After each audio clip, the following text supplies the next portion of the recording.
म्हणजे म्हणजे असं आहे की आपल्या कॉर्पोरेट वर्ल्डमध्ये एखाद्या कंपनीला जर का हरवायचं असेल तर त्या कंपनीबद्दल चुकीचे पुरावे, चुकीची माहिती, मिसकम्युनिकेशन हे रायव्हल कंपनी करतेच. अरे ती स्ट्रॅटेजी असते त्यांची. अँड आय एम शुअर सरांच्या कंपनी बाबतीत सुद्धा ना हे असंच झालेलं असणार. म्हणजे भास्कर असं आहे की अरे सरांची कंपनी फ्रॉड असूच शकत नाही. मी स्वतः कितीतरी डील साइन केली आहेत त्यांच्या बरोबर. आय मीन त्यांच्या कंपनी बरोबर.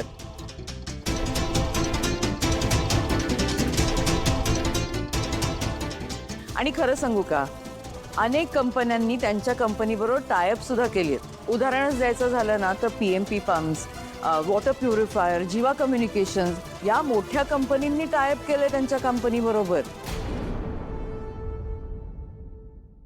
अरे सरांचं खूप नाव आहे मार्केटमध्ये. अतिशय चांगला माणूस, विश्वासू माणूस, व्यवहाराला चोख. आजपर्यंत त्यांनी कुणाचा एक नवा पैसा सुद्धा बुडवलेला नाहीये. आणि हे बघा, तुम्हाला जर का असं वाटत असेल ना की मी सरांच्या तोंडावर त्यांचं कौतुक करते तर तुम्ही चौकशी करू शकता. अगं काय सांगतेस विशाखा तू?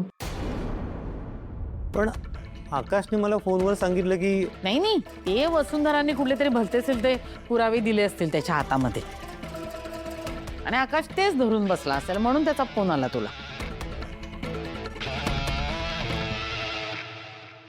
मला वाटतं ना जयश्री अगदी बरोबर बोलते.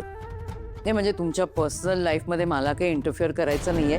पण एक बोलू का मी, मला खरंच असं वाटतं की अखिल दिवस रात्र जी मेहनत करतोय ना त्याचं त्याला अजून फळ नाही मिळालेलं.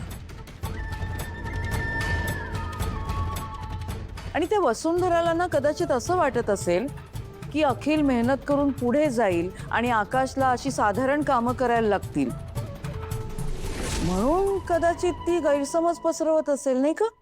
हा बरोबर आहे तुझं विशाखा. भास्कर, मी काय म्हणते, तू आता फार विचार नको करत बसू त्याच्यावर.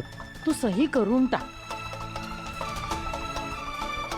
कसं आहे, अखिलनी चौकशी केलीच आहे ना कंपनीची, मग तो घेईल ना जबाबदारी. नाही तर तुम्ही दोघांनीही जबाबदारी घ्या, काय हरकत आहे. तसाही माझा वसुंधरावर काही विश्वास नाहीये.